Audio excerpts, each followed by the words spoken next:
Saya tanya, kamu kenal iblis? Tahu, pernah dengar? Oke. Jawab sepurone kita dapur ele-elean ya. Kamu kenal Dajjal? Pernah dengar? Kamu kenal Ya'juj Ma'juj? Oke, aku sekarang. Yang tertua di antara tiga ini yang mana? Iblis. Sekarang kalau kamu lihat riwayat-riwayat yang dituturkan oleh Allah dan dari kepustakaan Islam, iblis sama malaikat Jibril duluan mana? Iblis, dia paling senior di antara para malaikat. Ya toh? Siapa yang lebih senior dari iblis? Nur Muhammad. Muhammad ketika belum bertajalli atau mewujud menjadi Muhammad bin Abdullah melalui ibunya dan bapaknya, tapi dia masih berupa gelombang dan cahaya, kan begitu kan? Oke. Nah, Ya'juj Ma'juj itu lahirnya kapan? Dajjal itu ya mesti ae kon gak ro. Wong kon jumlah rambutmu ro? Ro, piro jumlah rambutmu? Aku ro persis. Jumlah daun di pohon itu persis dengan jumlah rambutnya. Gak percaya menek au hitungan. Ya ngono Abu Nawas. Oke, tak terusin dikit. Ini saya ngomong soal usia tadi loh. Jadi selama 700 tahun itu 700 jadi gini. Nah, iblis sudah tahu ya. Sebelum ada Adam jauh. Gitu ya. Kan Anda tahu Adam dibikin tapelnya itu fisiknya itu dari tanah liat. Nah, tanah liat ini yang paling mudah dicari di mana?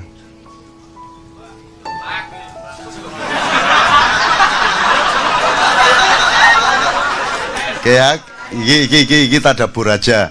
Tidak penting bener salahnya, kan kita sama-sama tidak bisa melacak. Tapi yang penting endingnya nanti harus membuat kita menjadi lebih gembira kepada Allah dan menjadi lebih sayang kepada manusia, gitu aja. Nah, soal tafsir kon iso nafsiri. Semua tafsir ketika alif lam mim ya podo, hanya Allah yang ngono tok. Lewat jan yo ro ning ngono rek. Nah, hanya Allah yang tahu, ya semua orang tahu itu kan, artinya tidak bisa ditafsirkan tetap gitu loh. Dan indahnya Al-Quran karena ada alif lam mim alif lam ra, ada nun itu loh, terutama nun. Wah, kano dal gandi kano. Jadi gini, jadi teman sekalian, kalau Dajjal itu kan dikenal setelah ada informasi atau cerita-cerita dari para nabi, terutama Rasulullah. Menimne ono Dajjal ngene, ono Ya'juj Ma'juj ngene, di Quran juga ada Ya'juj Ma'juj dan seterusnya. Tapi pokoknya kalau dilihat dari eskalasi waktu berdasarkan kelahirannya dalam tanda petik, kan iblis, baru Dajjal, baru Ya'juj Ma'juj. Sekarang saya tadabur aja. Dajjal sudah berlaku sejak 700 tahun yang lalu. Kemudian memuncak pada abad 17 dan sekarang sudah berlaku seluruh dunia. Dajjal itu satu cara pandang di mana Anda ditipu, di mana Anda akan menganggap yang surga itu sebenarnya neraka. Anda diiming-imingi sesuatu dan Anda tertarik pada itu neraka.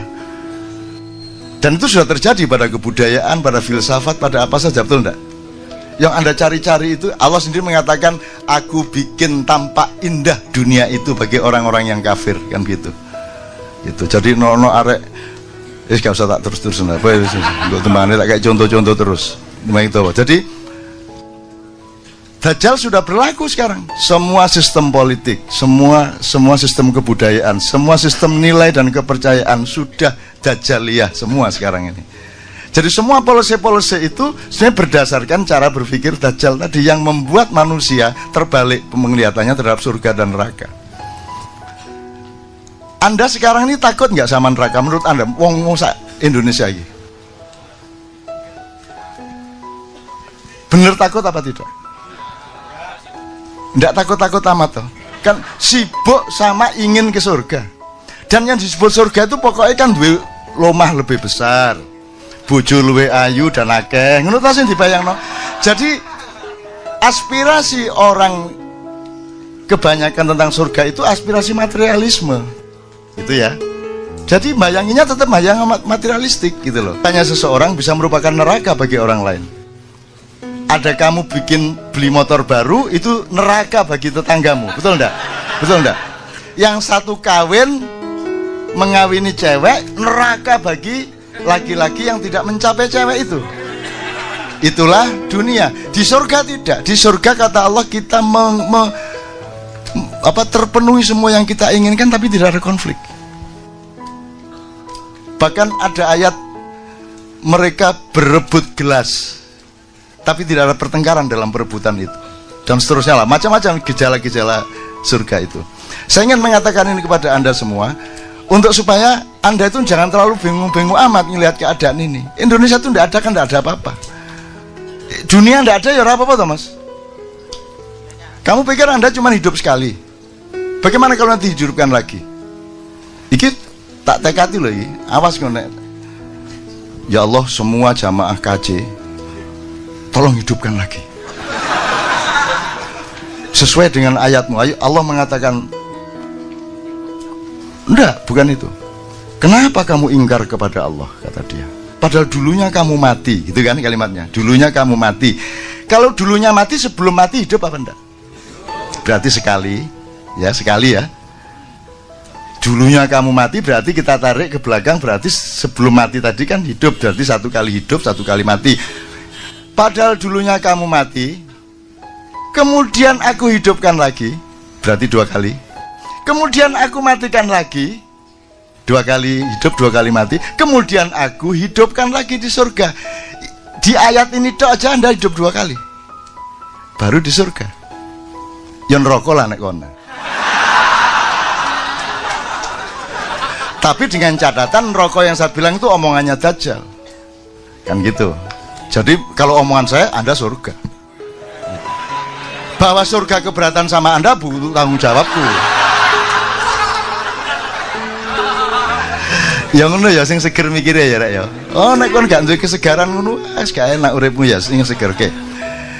Jadi teman-teman sekalian, Dajjal sudah berlaku. Jadi pertama ketika ada penghancuran Inkamaya, penyebaran perampok-perampok dari barat ke selatan dan ke timur sampai ke Amerika Latin, ya, di laut-laut di mana Mojopahit jadi gugup, Demak jadi gugup, semua sampai terjadi ada 4 tahun kosong di mana Sunan Kalijogo memimpin penimbunan kekayaan-kekayaan yang sampai sekarang belum ditemukan dan seterusnya. Ini dia tahu persis. Iki rotok ponakane Gajah Mada. Cuman Gajah Mada takoni sapa iku? Sapa iku? Apal gak ero kok. Gak sampe kenal aku, nek raine dipadak-padakno karo aku ngono iku. Iya, ya guyon ya Mas ya, tapi serius ya.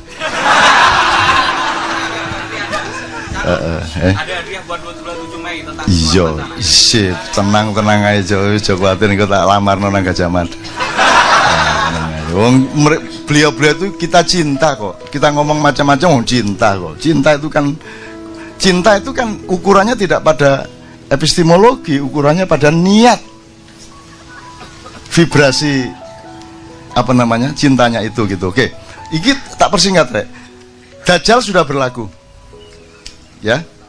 Sampai kemudian ada yang namanya masa pencerahan, Renaissance, Aufklärung dan seterusnya. Itu puncak ilmunya Dajjal. Kemudian sampai ada sandiwara timur lawan barat, komunisme lawan kapitalisme, terus ada demokrasi segala macam, terus dibikin ada negara, ada nation state, mari ngono apa state, apa ngono state, terus pokoknya negara seolah-olah penting. Begitu wis dadi negara, dibuka pagere negara.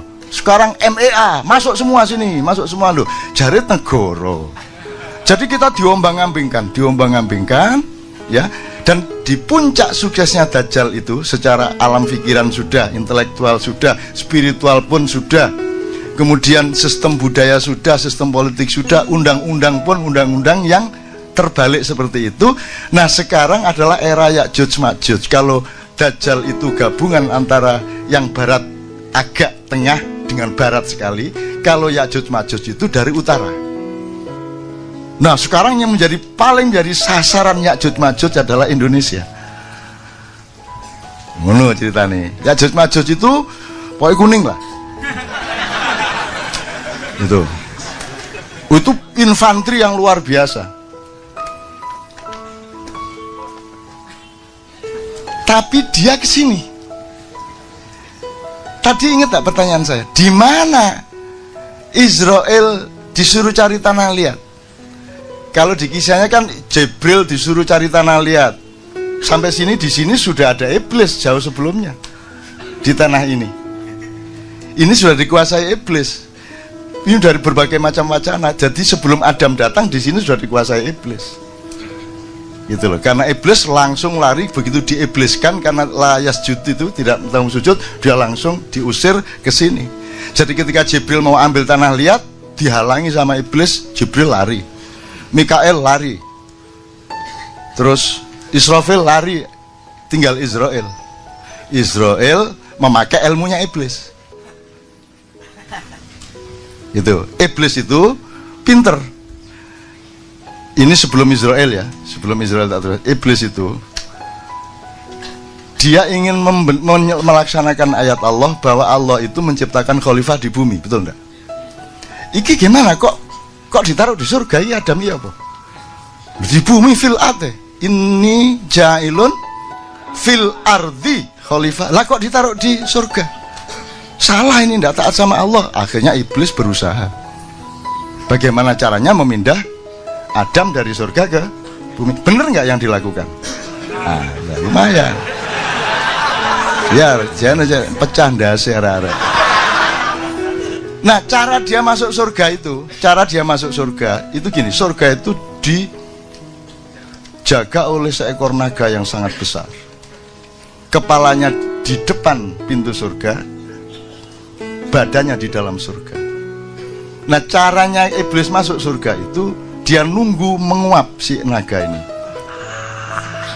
Begitu naga menguap, iblis bleng masuk. Kemudian menjalani lorong yang panjang di perut dan di badan naga itu, kemudian menunggu naga beol. Begitu beol, iblis ikut, dan begitu keluar dari duburnya naga, dia sudah ada di dalam surga. Baru dia cari Adam, tapi dia dihalangi oleh burung merak yang sangat banyak di surga, yaitu pasukan-pasukan kavaleri dan infanterinya Allah untuk menjaga setiap zona surga. Maka akhirnya iblis acting, dia beli serban. Beli serban. Lagi kita menang nih. Jenggotnya dipanjangkan. Terus dia ambil buah apa itu, disuduk-suduk terus jadi tasbih. Terus katoke diunggahno. Loh ini serius sih. Ini serius ini. Nah akhirnya si iblis ini menemui Adam di dalam kostum malaikat. Gitu. Adam hormat kan, loh ini malaikat siapa ini? Oh Kanzul Jannah, bendaharawan surga, al-khashi, ar-raqi, as-sajid, tafadhalu. Itu dihormatilah oleh Adam. Dan semua bangsa Indonesia sekarang adalah Adam yang didatangi oleh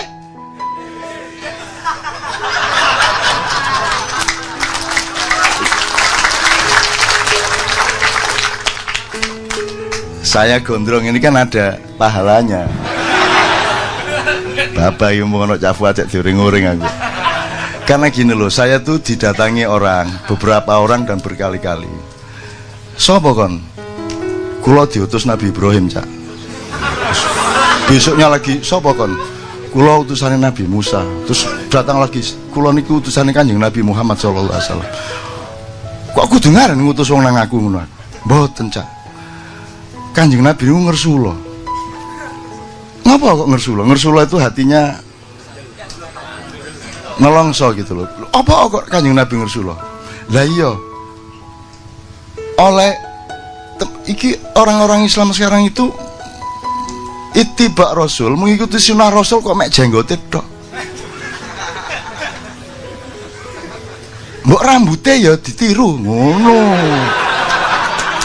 ceritane.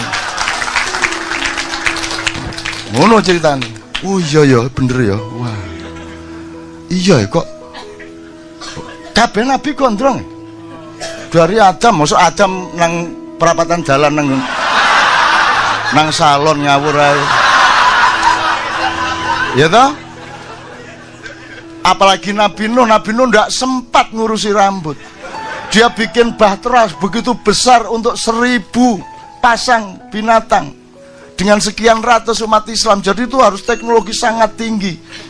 Belum lagi nanti binatang dan binatang ini selalu bertengkar dan dikasih kurungan masing-masing. Belum lagi nanti ada binatang namanya Balkadaba dan iblis masuk kapal itu dengan berlindung di ekornya Balkadaba. Nah, ini cerita lain kapan-kapan.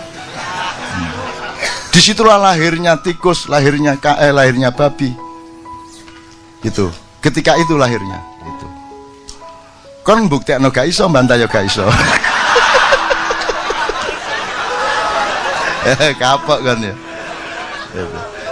Ini teman-teman, supaya Anda itu luas dan jangan terlalu dibebani oleh hal-hal yang seharusnya tidak membebanimu. Kamu harus tetap gembira, harus tetap seger hidupmu. Dengan pengetahuan yang luas kamu kan ketawa-ketawa sendiri, betul enggak? Terus nanti iblis datang ketika kapal mulai berangkat, banjir sudah besar. Terus gitu kata si iblis. Terus sapa iku? Mboten kula. Kurang ajar ngapa kowe lene iblis? Itu kata si Nabi Nuh. Mboten. Pinten niki sing melok sampean niki? Berapa yang ikut sampean? Maksudnya kewan ta wong niki lho tiange kan jumlahe pinten? Orangnya berapa yang ikut sampean? Yo 300 lah gitu. Terus sing kelelep, sing kena banjir, wah gak iso dihitung. Nek 1.000 ono. Oh berarti menangku loh kali sampean. Ngene.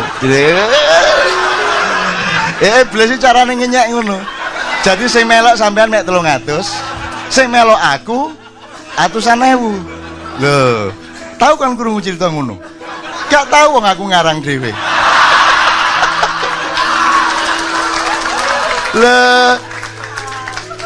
Oke, sekarang saya singkat. Sekarang Ya'juj Ma'juj eranya sekarang. Dajjal sudah berlaku kok. Sekarang Anda pusing soal PKI, pusing soal komunis. Ngapain kamu pusing soal komunis? Itu cara untuk supaya Anda menoleh, supaya malingnya masuk. Kan begitu. Itu pengalian isu.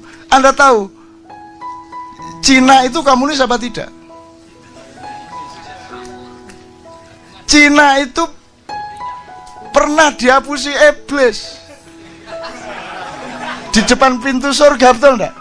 Sekarang dia pinter, tetap komunis politiknya untuk imamah Cina iya.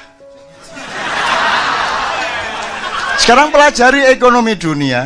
Sekarang sudah sampai pada tingkat pemusatan kapital, bukan lagi distribusi modal, bukan lagi penguasaan titik-titik modal di sini, tapi sekarang pemusatan.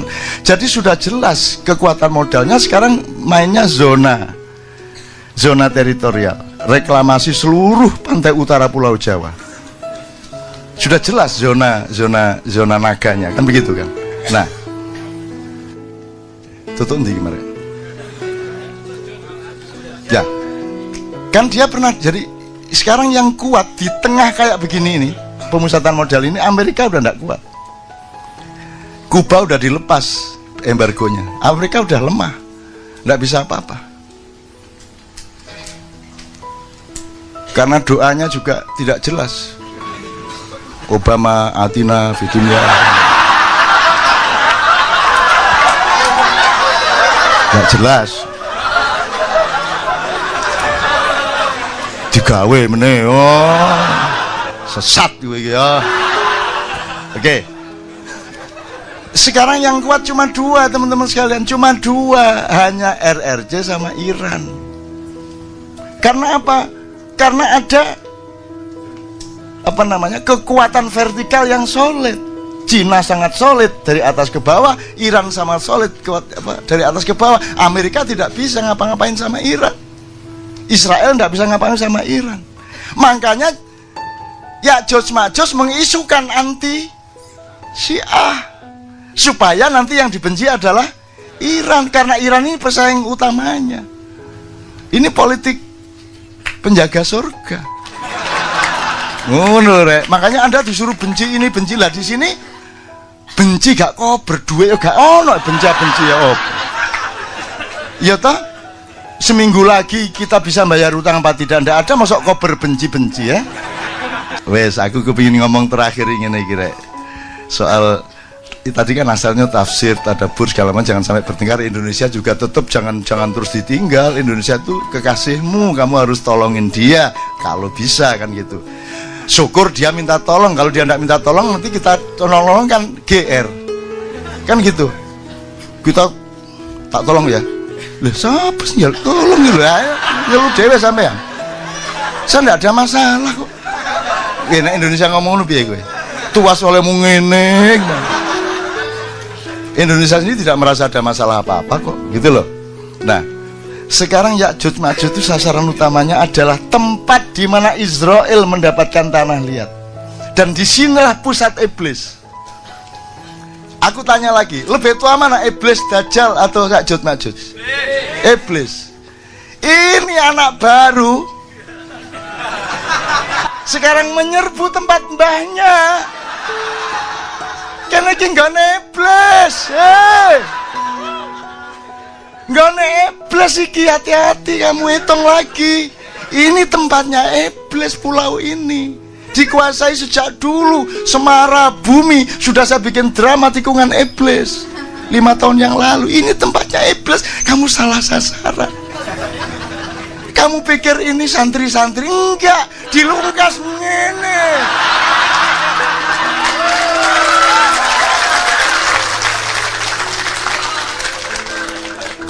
Tetapi iblis yang sudah belajar kepada Muhammad SAW. Aku tanya, apakah iblis berani melawan Muhammad? Apakah iblis ta'zim kepada Muhammad? Ta'zim. Jadi jelas lagi ya, Anda adalah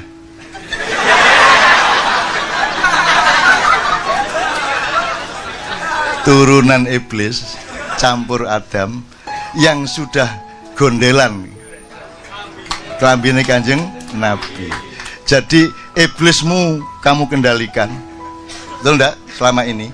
Maka jangan dipancing-pancing untuk keluar. Kok metu temen sungguh arek-arek. Kan gitu. Ngerti maksud saya ya? Ngerti maksud saya ya? Jadi teman-teman tolong pikir kembali. Ya. Saya nggak melawan loh saya. Saya kan dudu iki nggone mbahmu dhewe iki. Ini tempat mbahmu dhewe. Ini serius, ini tempat iblis, ini serius. Loh, kamu pikir orang Israel enggak? Orang Israel sering kesini karena tahu ini mbahnya. Mbahnya, mereka enggak berani kalau sama kita. Cuman ngapusi gitu dong. Cuman mereka enggak berani. Ini serius ini mas, ini serius. Loh, arek-arek kok ditantang? Mungkin ini penggawean gak duwe ya tak nih. Ditantang gelut. Loh. Ayo wis. Ono ceritane. Jangan marah ya bapak-bapak yang denger ini. Saya ngomong sama anak-anakku, aku tidak ngomong untuk masyarakat dunia melalui YouTube. Kalau keluar di YouTube itu bukan sasaranku. Salahmu dewe buka-buka YouTube. Aku ngomong kepada anak-anakku. Kalau mereka masih hanya iblis, kalian akan segera hancur lebur. Karena iblis tidak bisa dilawan sekedar oleh Dajjal ataupun Ya'juj Ma'juj. Tapi karena iblis yang di pulau ini sudah mengenal Muhammad SAW, maka engkau akan disayangi asal jangan minta berlebihan kepada kami. Kalian kan kita terima selama ini, tidak ada masalah toh. Kita terima, manusianya kita terima, tidak ada masalah. Gitu loh. Cuman kalau sudah dikasih hati jangan minta merempelo, dikai rempelo ya lo ini sore meneh. Osus, mari osus dikaro ni sore meneh.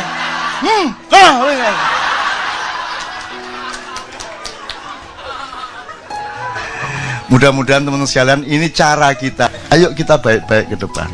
Bener nggak? Tolong wong kita ini mudah kok. Ini turunan iblis ibaratnya ya. Itu sudah hafal sama macam-macam. Semua diterima di pulau ini. Siapa yang tidak diterima, betul enggak? Semua diterima, toh orang barat, orang Arab, semua diterima, tidak ada masalah di sini. Nginep di rumah orang di kampung juga dengan senang hati kok, dikasih makan kok. Kita tidak anti siapa-siapa, tidak ada rasisme di Indonesia. Jangan pernah ngomong di Indonesia ada rasisme. Kita menerima mereka semua sejak berabad-abad yang lalu.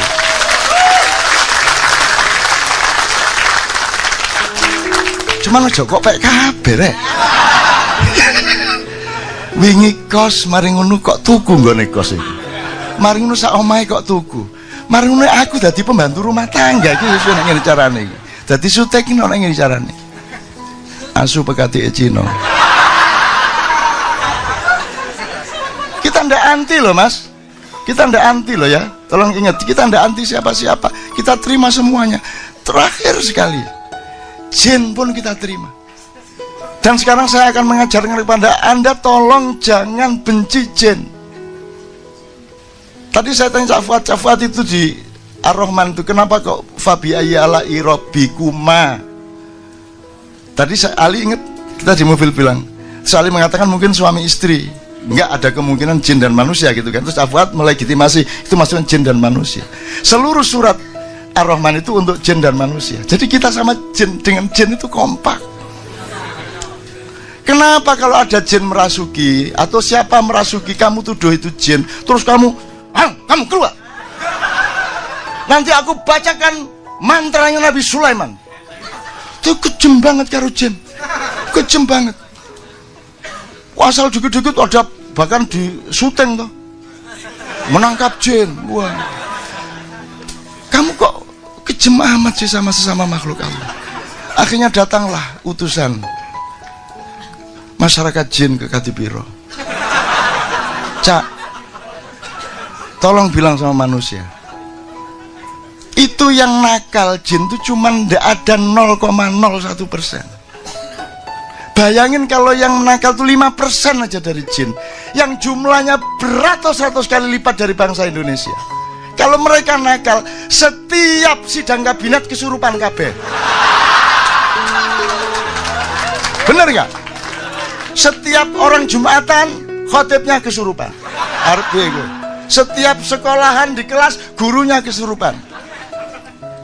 Setiap orang tidur dengan istrinya, suaminya diganti jin.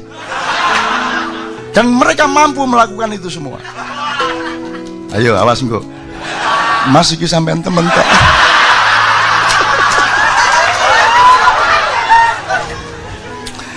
Demikian standing comedian.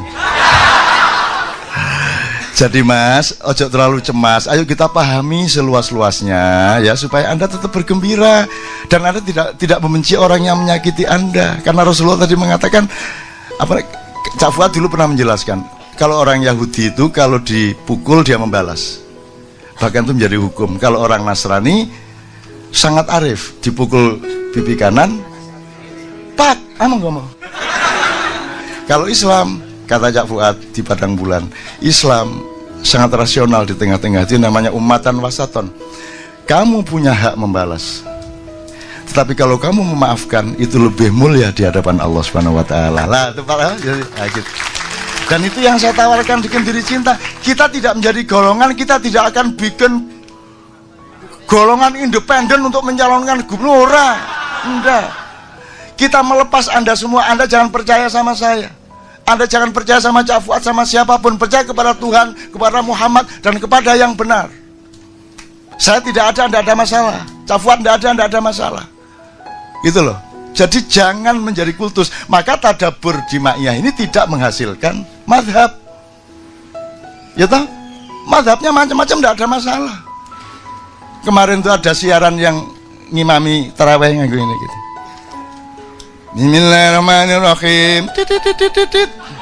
Alhamdulillahirabbil alamin arrahmanirrahim maliki yaumiddin. Dibales sen ya. Iya kan na'budu ono ngono iku. Ya sembuhku mazhab capo apa karo iki. Jadi di sini mazhabnya juga macam-macam, tidak ada masalah. NU, Muhammadiyah apa, itu semua hasil tafsir. Tapi harus dikembalikan kepada tadabbur. Anda boleh masuk NU, boleh masuk Muhammadiyah, boleh masuk mana saja, boleh milih mazhab yang mana saja, tapi kembali kepada tadabbur, yaitu bahwa outputmu lebih rahmatan lil alamin untuk siapa saja. Betul enggak, Mas? Oke. Tepuk tangan untuk iblis.